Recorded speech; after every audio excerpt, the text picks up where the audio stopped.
कभी कभी कुछ लोगों की जिंदगी में ऐसे प्रॉब्लम्स आते हैं कि वो ज़हनी मरीज बन जाते हैं। इसके पीछे का कारण या तो बहुत बड़ा दुख, नुकसान, दर्द या तकलीफ होते हैं और इसी वजह से इनकी जिंदगी में वहम और ख्यालों की दुनिया बन जाती है, जिसमें वो पुरानी दर्द देने वाली यादों और डरावने ख्वाबों के साथ जीने लगते हैं। मूवी टर्न टू साइलेंट हिल भी इसी बारे में है। कहानी की शुरुआत में एक लड़का जेम्स दिखाया जाता है जो कि गाड़ी खतरनाक स्पीड से पहाड़ी रास्ते से चला रहा था। जब इसका थोड़ा सा ध्यान ड्राइविंग से हटता है तो अचानक सामने से एक ट्रक आ जाता है और इसका एक्सीडेंट होते होते बचता है। लेकिन साइड में एक लड़की खड़ी थी। वो लड़की खुद को तो बचा लेती है, लेकिन इसका सूटकेस टूट जाता है।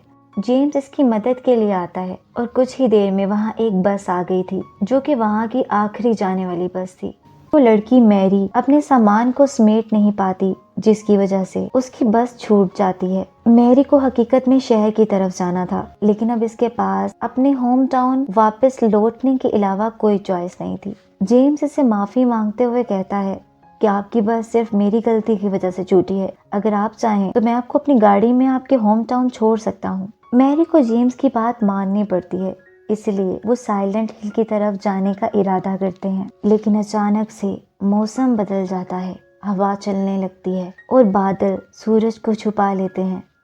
मैरी बताती है कि मेरे होम टाउन साइलेंट हिल में ऐसे तूफान आते रहते हैं और सीन कट होके एक बार में आता है जहाँ जेम्स बैठा ये सोच रहा था और इसका फोन भी बज रहा था, लेकिन वो फोन नहीं उठाता। फिर वो सीधा अपने घर जाता है जहाँ मैरी की पेंटिंग दिखता है। अब मैरी का चेहरा इसकी आंखों के सामने आने लगा था। वो इसे भूलने की कोशिश कर रहा था, लेकिन इसे जमीन पर एक लेटर दिखता है। जेम्स इस लेटर को पढ़कर हैरान रह जाता है क्योंकि ये लेटर मैरी की तरफ से था, जिसमें लिखा था कि हमारी दोस्ती को टूटे हुए बहुत टाइम हो गया है, लेकिन मुझे तुम्हारी मेरे होम टाउन साइलेंट हिल में जरूरत है क्योंकि यहाँ कुछ अजीब वाकयात हो रहे हैं। जेम्स कुछ सोचे बगैर तूफानी रात को साइलेंट हिल जाने के लिए निकल जाता है। आगे जाकर पता चलता है कि पहाड़ों की तरफ जाने वाला रास्ता तो बंद है, इसीलिए उसे वहीं रुकना पड़ता है और गाड़ी में ही इसकी आंख लग जाती है। इसके ख्वाब भी मैरी की यादों से भरे हुए थे। जैसे उसने ख्वाब में देखा कि जेम्स मैरी के घर इसके होम टाउन में गया था जहाँ उसका झगड़ा हो गया था और वो वापस शहर आ गया और उसके बाद अल्कोहलिक बन गया। जब सुबह जेम्स की आंख खुलती है तो वो पैदल साइलेंट हिल की तरफ निकल पड़ता है। कुछ देर जंगल से गुजरते हुए इसने देखा कि हर जगह धुंध आ जाती है और आसमान से राख गिरने लगती है और कुछ ना समझ आने वाला मौसम था और आखिरकार वो साइलेंट हिल पहुंच जाता है जहाँ कोई भी इंसान नहीं था। ऐसा लगता था कि वहाँ के सारे लोग मर चुके हैं। जेम्स आगे बढ़ता है तो यहाँ चिल्लाता है, क्या कोई है यहाँ? क्या कोई है जो मुझे सुन सकता है? अचानक से इसे एक जगह म्यूजिक की आवाज आती है। जब जेम्स ने वहां जाकर देखा तो एक आदमी खुद को जमीन पर ब्लैंकेट में छुपा रहा था। जेम्स को वो देखते ही बोलता है, वो वापस आ रहे हैं, अगर अपनी जिंदगी प्यारी है तो यहाँ से फौरन चले जाओ। जेम्स इसकी बातें सुनकर डर गया था और जल्दी से उस जगह से बाहर आ जाता है। तो अचानक इसको एक कॉल आती है जो कि इसकी साइकाइट्रिस्ट की है। वो इसकी हालत को लेकर इसे डांट रही थी। वो बोलती है कि अपना ख्याल रखो, तुम्हारी हालत ठीक नहीं है। जेम्स इसकी बातें इग्नोर कर देता है और कॉल कट जाती है। अब सामने जेम्स को नाइट क्लब का साइन बोर्ड दिखाई देता है और अंदर जाकर इसे पुराने दिन याद आने लगते हैं कि कैसे मैरी और जेम्स एक दूसरे को पसंद करने लगे थे और मैरी ने जेम्स को साइलेंट हिल के लोगों से मिलवाया था और मैरी ने जेम्स को ये भी बताया था कि ये टाउन के लोग मेरा परिवार हैं और मेरे पिता ने ही साइलेंट हिल को बनाया था। अब उसी बार में जेम्स को बाहर से उसी आदमी की एक चीख सुनाई देती है। जब वो दोबारा उसी जगह पर जाकर देखता है तो उस आदमी की डेड बॉडी जमीन पर पड़ी थी जो कि गल सड़ रही थी। अचानक जेम्स को शोर सुनाई देता है और वो जब पीछे मुड़कर देखता है तो वहाँ एक क्रीपी क्रिएचर खड़ा था जिसके दोनों हाथ नहीं थे।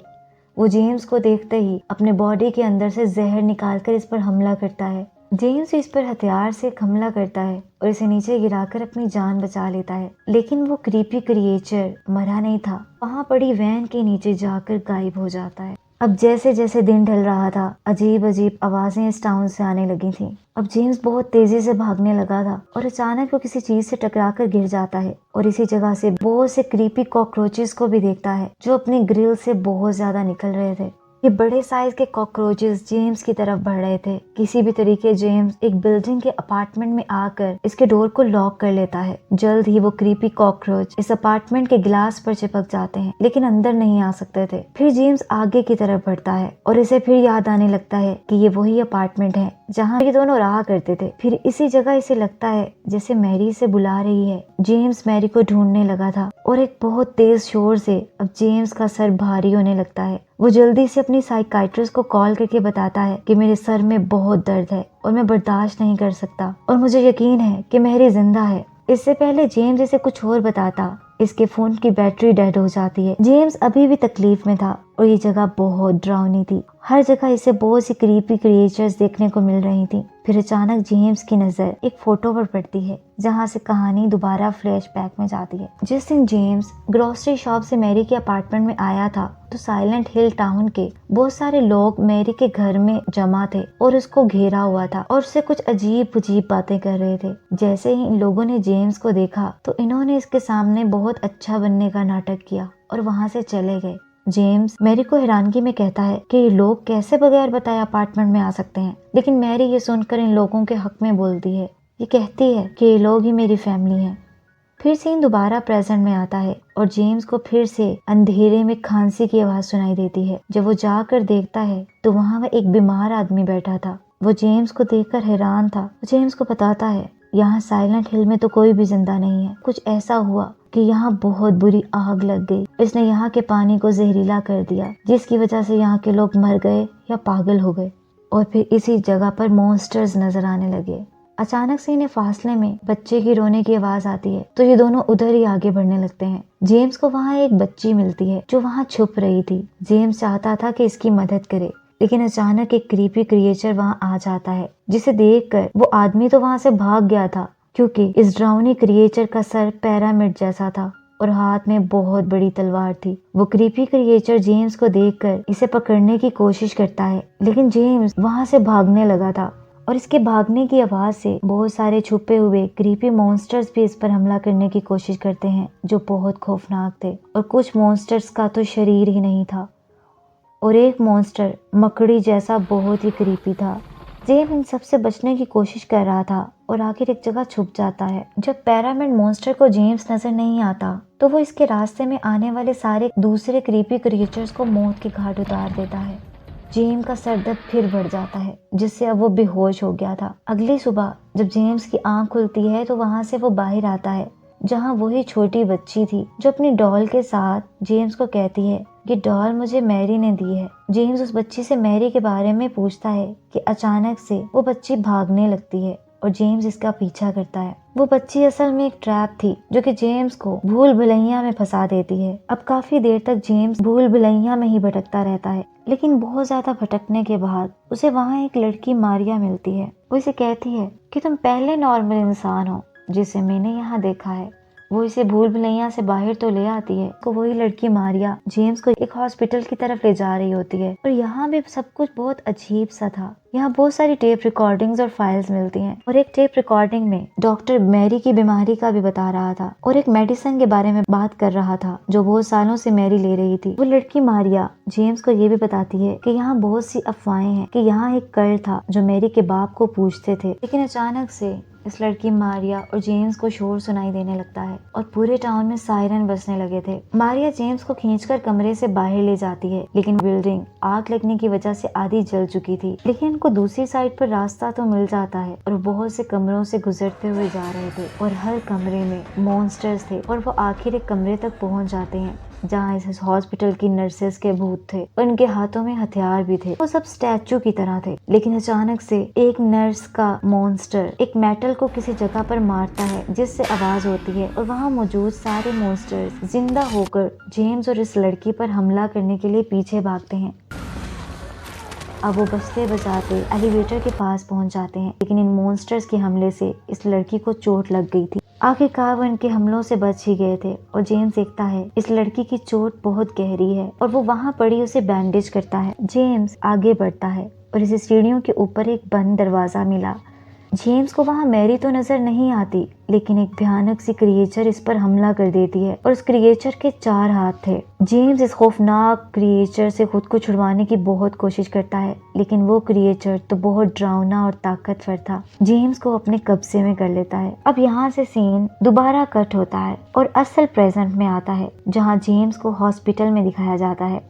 इसे ये सब एक डरावना ख्वाब लग रहा था और वहाँ इसके पास एक डॉक्टर खड़ी थी। अगले ही लम्हे इसके पास इसकी साइकाइट्रिस्ट आती है। वो आके जेम्स को कहती है कि मैरी को भूल जाओ, क्योंकि इसे मरे हुए बहुत टाइम हो गया है। इसके बाद वही साइकाइट्रिस्ट डॉक्टर को बताती है जब से जेम्स और मैरी का रिलेशनशिप टूटा तो इसके बाद फौरन किसी बीमारी की वजह से मैरी मर गई। लेकिन जेम्स का दिलो दिमाग इस सच को नहीं मान रहा और उसे ये दुनिया बसली नहीं लगती। वो ऐसा लगता है जैसे वो ख्यालों की दुनिया में रहता है।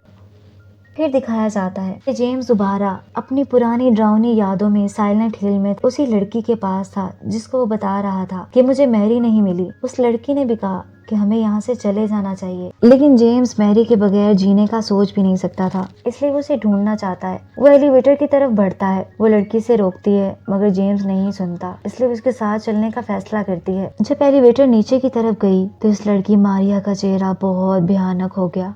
इसके बाद एलिवेटर रुक जाती है और ये लोग एक कॉरिडोर में जाते हैं। अब यहाँ अजीब चीजें होने लगी थी। लाइट खुद से जलने बुझने लगी थी। वो लड़की मारिया खौफ से चिल्लाती है और पैरामिड के फेस वाला आदमी दोबारा सामने आता है जो कि मारिया के पीछे था। वो अपनी तलवार से मारिया पर हमला करके उसे जान से मार डालता है और जेम्स जमीन पर खून फैला देखकर बहुत डर गया था। अब जेम्स वहाँ से किसी तरीके से भाग निकलता है और खुद को एक बिल्डिंग के सामने पाता है जो आग से जल रही थी। वो जैसे ही अंदर जाता है तो इसे वहाँ वही छोटी बच्ची दिखती है जिसे वो बाहर निकलने का बोलता है, लेकिन वो बच्ची कहती है कि मैं यहाँ से नहीं जा सकती और सच को याद करो। अब जेम्स इस आग लगी हुई बिल्डिंग में भागता हुआ एक कमरे में आ जाता है जहाँ इसे एक और लड़की एंजेला मिलती है। जिसे कहता है कि तुम अपनी जान बचा के यहाँ से भागो, यहाँ आग लगी हुई है। लेकिन वो लड़की बताती है मुझे लगता है कि कोई मुझे यहाँ से भागने नहीं दे रहा। अचानक से 2 हाथ इसकी टांगों को पकड़ते दिखाई देते हैं जो इसे पीछे की तरफ खींच लेते हैं। जेम्स इसे बचाने की कोशिश करता है लेकिन नाकाम रहता है और इसी अंधेरे में गिर जाता है। अब वो बिस्तर जहाँ वो लड़की एंजेला थी वो अजीब सा डरावना क्रिएचर बन गई थी जिसके बहुत से सर थे और इसका चेहरा भी मैरी जैसा ही लग रहा था। लेकिन अगले ही लम्हे वो डरावनी क्रिएचर गल सड़ जाती है। जेम्स को फिर आग के शोलों में मैरी का चेहरा दिखाई देता है, लेकिन ढूंढने पर इसे आग के अलावा वहाँ कुछ भी दिखाई नहीं देता और आखिरकार वो उसी बिल्डिंग में एक जगह पर पहुँचता है जहाँ एक बेड पर इसे किसी की चिता दिखाई देती है जो सफेद कपड़े में लिपटी हुई थी। जब वो इसके पास गया तो जेम्स को यकीन हो गया कि ये मैरी है जो अब इस दुनिया में नहीं। अब जेम्स को ऐसा लगता था कि ये सच पता चल गया है कि मैरी से झगड़े के बाद वो दोबारा मैरी के पास साइलेंट हिल वापस आ गया था, लेकिन वो बहुत बीमार थी और इसकी बचने की कोई उम्मीद ही नहीं थी। वो जेम्स से रहम की भीख मांगती है और कहती है कि मुझे इसे दर्द देने वाली जिंदगी से मुक्ति दिला दो और मुझे अपने हाथों से खुद मार दो। जेम्स ये चाहता तो नहीं था, लेकिन मैरी की बीमारी इतनी थी कि जेम्स ने इसके मुंह पर टॉवल रखा ताकि वो अपनी दर्दों से सुकून की गहरी नींद सो जाए। और ऐसा ही होता है। आखिर मैरी मर जाती है और जेम्स बहुत रोता है और आहिस्ता आहिस्ता जेम्स के दिमाग में साइलेंट हिल धीरे धीरे खत्म होने लगा था। वही मैरी की डेड बॉडी इसी के ख्यालात में उड़ती हुई जा रही थी। लेकिन अचानक मैरी एक अजीब सी शक्ल में आती है और अपना हाथ फैलाकर जेम्स के फेस पर रखती है जैसे वो कह रही हो कि मैंने तुम्हें माफ कर दिया। अब जेम्स एक नॉर्मल छत पर खड़ा था जहाँ ख्यालात की कोई शक्ल नहीं थी। यहाँ ये पता चलता है कि जेम्स ने खुद को कभी माफ ही नहीं किया था, क्योंकि जेम्स को लगता था कि शायद वो ही कसूरवार है जिसकी वजह से मैरी अपनी जगह छोड़कर वहाँ से भाग रही थी, क्योंकि वो चाइल्ड अब्यूज की विक्टिम थी। लेकिन जेम्स की वजह से इसे दोबारा अपने होम टाउन लौटना पड़ा। अब वो मैरी की डेड बॉडी को कार में रखकर एक झील की तरफ निकल जाता है। जब कार वहाँ झील के पास पहुँचती है तो वो इसमें गिर जाती है और ये दोनों डूब रहे होते हैं, जिस पर जेम्स कहता है कि आखिरकार हम इकट्ठे हो गए। फिर दोबारा एक सीन दिखाया जाता है जो मूवी के स्टार्ट जैसा ही था, जहाँ मैरी जेम्स की कार में ही बैठी थी, लेकिन वो इसे होम टाउन ले जाने की जगह उसको शहर की तरफ ले जा रहा था। और ये कहानी यहाँ खत्म हो जाती है। इस कहानी के आखिर में हम कह सकते हैं कि खौफ इस वक्त तक आपके दिमाग में रहता है जब तक आपके अंदर डर रहता है। जेम्स में ये गिल्ट रह गया था कि वो मैरी को बचा नहीं सका, उसने इसको बीमारी में मार डाला और वो ये सच सारी जिंदगी खुद से छुपाता रहा। लेकिन साइलेंट हिल ऐसी जगह थी जो कि इसको इसका गिल्ट याद दिलाती थी। अब इस मूवी में साइलेंट हिल तो असल था, लेकिन जेम्स को मॉन्स्टर और डरावनी चीजें जो दिखती थी वो सिर्फ जेम्स के दिमाग का खेल था। साइकाइट्रिस्ट इसका इलाज कर रही थी। दूसरे लोग इन मॉन्स्टर्स को नहीं देख सकते जो कि जेम्स अपने अंदर पाल रहा था। इसलिए ये कहानी हकीकत और दिमाग में पैदा होने वाले खौफ को जाहिर करती है, जो कि इसको डरावने ख्यालात की शक्ल दे देते हैं। अगर आपको मूवी एक्सप्लेनेशन अच्छी लगी हो तो वीडियो को लाइक और चैनल को सब्सक्राइब करना नहीं भूलें और कमेंट्स में बताएं कि आपको कहानी कैसी लगी। Thanks for watching.